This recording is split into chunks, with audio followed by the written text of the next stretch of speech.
வானத்தையும் பூமியும் படைத்தவரு, சூரிய சந்திரன் எல்லாத்தையும் படைச்சவரு. அத ஒரு மனுஷன் சூரியனே சந்திரனே தரித்து நின்று சொல்லிட்டு என்ன பண்ணிட்டான்? ஒரு நாள் பகல் முழுவதும் நிறுத்தி வச்சுட்டான். இந்த உலகத்தை பாருங்க, சூரியனை வழிபடுகிறவர்களுக்கு வெக்கம். எப்படி ஒரு நாள் அதிகமா வருது கணக்கு சொல்லுன்னா தெரியல. இந்த காலங்கள் முன் தோன்றியதும் இல்ல, பின்னாட்களை தோன்றப்படுவதும் இல்ல.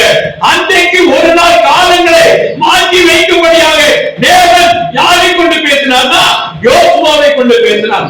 சூரியனை நின்று சந்திரனை நின்று என்று சொல்லிதான் இன்றைக்கு அடையாளமாக லீப் இயர்ஸ் இருக்கிறது.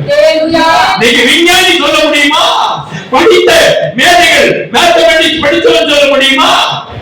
பிசிக்ஸ் படித்தவன் சொல்ல முடியுமா? இந்த ஒரு நாளும் பதில் சொல்லி சொன்னா இந்த வசனம் தான் அடையாளம் தான். வேதத்திற்கு சாட்சி இந்த ஒரு வசனம் போதும். காலங்களை மாற்றுகிறவன் தேவன். சூரியனை படைத்தவர் அவர், சந்திரனை படைத்தவர் அவர். அவர் சொல்லும் போது அவங்க ஊழிய காலங்கள் தவித்து நின்று நிற்குது. ஆண்டவர் எவ்வளவு பெரிய அடையாளங்களை கொடுத்திருக்கிறார். இங்க ஒரு கேள்வி ஒரு வாத்தியாருக்கு கேட்டான் ஒரு பையன் கர்நாடகத்துல. ஒரு கணக்கு வாத்தியார்ட்ட ஒரு பையன் கேள்வி இருந்தா கேளுங்கப்பா. அவன் கன்னடத்துல கேட்டான். அவன் என்ன கேட்டான் அப்படின்னா, நீவோ ಈಗ ಎಲ್ಲ ಫಿಸಿಕ್ಸ್ ಎಲ್ಲ ನಮಗೆ ಹೇಳಿಕೊಟ್ಟಿದ್ದೀವಿ, ಈ ಒಂದು ದಿನಕ್ಕೆ ನೀವು ನಮಗೆ ಉತ್ತರ ಹೇಳಬೇಕು அப்படின்னா. நீங்க மேக்ஸ் பிசிக்ஸ் எல்லாம் சொல்லிட்டீங்க, இந்த ஒரு நாளைக்கு நீ பதில் சொல்லணும் வாத்தியார்ட்ட கேட்ட போது அந்த வாத்தியார் கொஞ்ச நேரம் முடிச்சார். இதுல பாருங்க, இந்த ஒரு நாள் கதையை கேட்டோம்னா அந்த வாத்தியார் பிராமின் வீட்டுல போனாரு. இதுக்கு பதில் எங்க இருக்குன்னு கேட்டா கடைசியில பைபிள்ல தான் இருக்கு அப்படின்னு சொல்லிட்டு பைபிள் எடுத்து காட்டணும்னு அவர் இந்த பைபிளை எடுத்து ஒரு பிடிச்ச நல்ல பெரிய பண்டிதர் ப்ரொஃபசர் இந்த ஒரு கேள்வினால மனம் திரும்பினாரு. பைபிள் உண்மைன்னு சொல்லி ஏற்றுக்கொண்டாரு. இந்த சூரியனை அங்க நின்று சொல்றாரு. அதுக்கப்புறம் ஆண்டவர் என்ன செய்யறாரு அப்படின்னு பார்த்தாக்க, ஆண்டவர் சொல்ற ஒரு வார்த்தை வாசிங்கள். இன்னும் அடுத்த ஒரு காரியத்தை நீங்க வாசிக்க போறீங்க. மத்தேயுடைய புத்தகம் 24:29 வாசிங்க. முடிந்தவுடனே சூரியன் அந்தகாரப்படும், சந்திரன் ஒளியை கொடாது இருக்கும், நட்சத்திரங்கள் வானத்திலிருந்து விழும், வானத்தின் தத்துவங்கள் அசைக்கப்படும். பாருங்க, ஆண்டவராகிய தேவன் பிரதான தூதனுடைய சத்தத்தோட ஆண்டவர் வரும்போது, தேவனை காலம் வழங்கப்படும் போது, ஆண்டுடைய வருகையில சூரியனும் சந்திரனும் நாணம் அடையும், வெக்கமாய் போவான். அதுகளுக்கு ஒளி இருக்காது. அதெல்லாம் என்ன அப்படின்னா அதெல்லாம் அந்தகாரமாகும். அதுக்கு ஒளியை ஆண்டவர் தானே கொடுத்தாரு. ஆண்டவரே அதனுடைய ஒளி என்ன பண்றாரு? மறைச்சு விடுறாரு. நல்லா தெரிந்து கொள்ளுங்க. ஆண்டுடைய வருகையிலே என்ன ஆக போகிறதுன்னா சூரியன் அந்தகாரப்படும். இதுக்கு முன்னாடி அந்தகாரப்பட்டிருக்கா? ஆச்சரியமா இருக்கு. ரொம்ப தான் படிச்சிருக்கீங்க. உண்டாயிருக்குது. எங்க இருக்குது? சரி, நான் ஒரு வசனத்தை உங்களுக்கு சொல்கிறேன். எவ்விதமாக இயற்கை ஆளுகை செய்கிறார், எவ்வளவு மகத்துவம் உள்ளவர், எவ்வளவு பயங்கரமானவர் என்பதை உலகத்திற்கு இயற்கையின் மூலமாகவே ஆண்டவர் உலகத்திற்கு என்ன பண்ணி இருக்கிறாரு? செய்தி அனுப்பி இருக்கிறார். அநேகருக்கு அடையாளத்தை கொடுத்து வாசிங்க. யாத்ரா புத்தகம் 10வது அத்தியாயம் 21 அப்பொழுது கர்த்தர் மோசேயை நோக்கி தடவி கொண்டிருக்கத்தக்கதாக இருள் ஏத்த தேசத்தின் மேல் உண்டாகும்படி ஒரு கையை வானத்திற்கு நேராக நீட்டி, மோசே தன் கையை வானத்திற்கு நேராக நீட்டினான். அப்பொழுது ஏத்து தேசம் எங்கும் 3 நாள் காரியம் உண்டாயிற்று. அல்லேலூயா. இயற்கையை மாற்றுகிற தேவன், காலங்களை மாற்றுகிற தேவன், சூரியனுடைய சந்திரனுடைய ஒளியை நிறுத்து என்று சொன்னா நின்று போவோம். அது ஒரு கையில தான் பட்டன் இருக்குது. எல்லாருக்கும் லைட் போடுறீங்க, உங்க கையில எங்க பட்டன் இருக்குது. அது ஆண்டவருக்கு ஆகாயத்தில் இருக்கிற சுடர் ஒளிகளை அதை அணைக்கும்படியான பட்டன் அவர் கையில இருக்குது. அதை அணைத்து விடுவார்.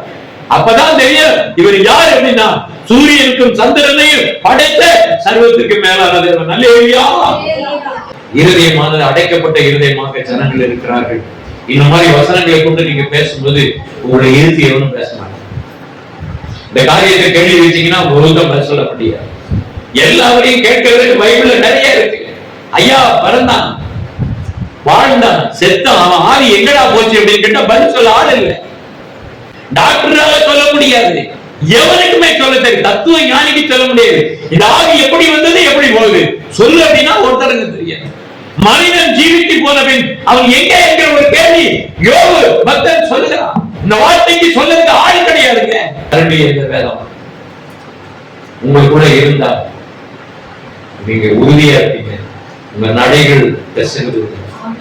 வேதத்துடைய மகத்துவம் உங்களுக்கு தெரியல அப்படின்னா உங்க கால் சறுக்குத்தான் செய்யும், வேற பக்கம் போகத்தான் செய்வீங்க, அவங்களோட சேர்ந்து டான்ஸ் ஆடத்தான் செய்வீங்க. பிள்ளைகள்லாம் என்ன பண்ணும், வேற பக்கம் திரும்பி. அப்ப வேதம் உள்ள இல்லை, வேதத்துடைய மகத்துவம் தெரியலன்னா ஜனங்கள் இடறி விடுவார்கள், இடறி போவார்கள். இதற்காகத்தான் வேதத்துடைய ஞானமான காரியங்களை ஆண்டவர் சொல்லிக் கொடுக்கும்படியாக சொல்கிறார். தேவன் அருளிய வேதம் நம்மளுடைய இதயத்தில் இருக்கும்போது நம்ம நடைகள் பிசகுவதில்லை, நாம் இடது பக்கம் வலது பக்கம் சாய்வதில்லை. நாலாவது அத்தியாயம் 2வது வசனம். என் நாமத்துக்கு பயந்திருக்கிற உங்கள் மேல் நீதியின் சூரியன் உதிக்கும். அப்போ இதுல என்ன சொல்லியிருக்கிறா? ரொம்ப தெளிவான ஒரு வார்த்தை. நீதியின் சூரியன் உங்கள் மேல உதிக்கும், அதன் சட்டைகளின் கீழ் ஆரோக்கியம் இருக்கும். நீங்கள் வெளியே புறப்பட்டு கொழுத்த கண்டுகளை போல வளருவீர்கள். ஆண்டவர் சொல்றார், ஆண்டவருடைய பிரகாசம் உங்க மேல வந்ததுன்னா டிபி நோய் வராது. இந்த ஐயா எனக்கு கை கால் வலி இருக்குது அதெல்லாம் வராது, ஆசமா வராது, கண்ட நோய் வராது. நீ எப்படி இருக்க ஆண்டவர் சொல்கிறாரு, கொழுத்த கண்டுகளை போல ஆரோக்கியமாக இருப்பீங்க. ஆண்டவர் சொல்றார். ஆண்டவருடைய பிரசன்னம் உங்களுக்குள்ள வரும்போது ராஜாக்கள் பிரபுக்களை விட நீங்க அழகாக இருப்பீங்க. இந்த உலகத்துல உங்களை மாதிரி அழகுள்ளவங்க பார்க்க முடியாது. ஆண்டவர் அவிதமாக மாற்றுவார். கர்த்தருடைய சபை எதை அணிந்திருக்கணும்? ஒளி. வேற சொல்லுங்க. அணிந்திருக்கிறது நாங்க கர்த்தருக்கு சொல்லும். வெளிப்பாடு புத்தகம் 12வது அத்தியாயம் 1வது வசனம். ஒரு பெரிய அடையாளம் வானத்திலே காணப்பட்டது. ஒரு ஸ்திரீ சூரியனை அணிந்திருந்தாள். அவள் பாதங்களின் கீழே சந்திரனுக்கு சிறகுகளில் 12 நட்சத்திரங்கள் இருந்தது. அப்போ இதுல ஸ்திரீ என்று சொல்லப்படுகிறது. அந்த ஸ்திரீ என்கிறது அந்த கர்த்தருடைய திருச்சபை. அந்த சூரியன் என்கிறது ஆண்டவர், நம்ம கர்த்தராகிய தேவன். அவர் சூரியனும் கேடகமானவர் என்று சங்கீதத்திலே சொல்லப்பட்டிருக்கிறது.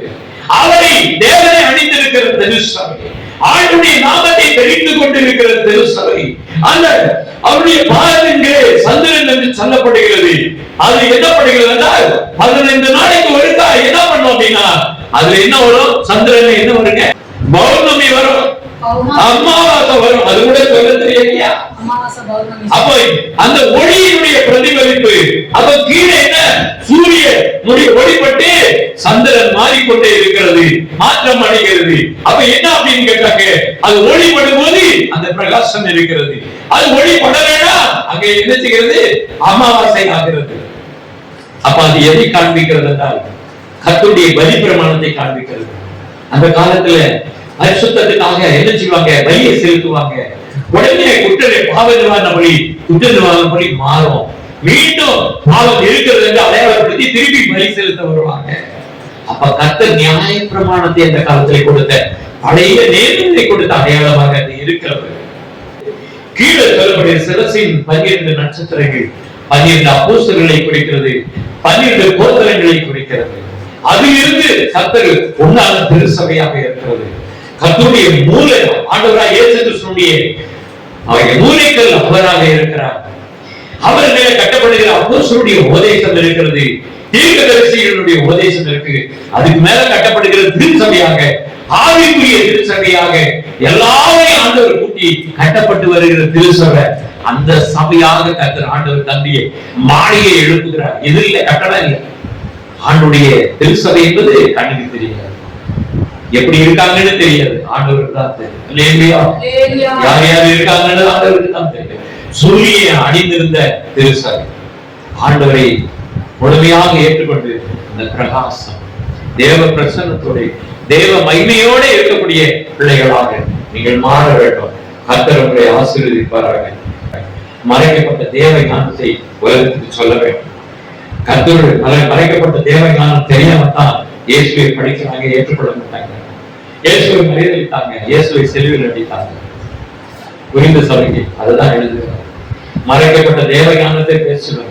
அறிந்தார்களானால் மகிமையின் கர்த்தரை அவர்கள் சிலுவையிலே அறைந்திருக்கிறார். அல்லேலூயா, அல்லேலூயா.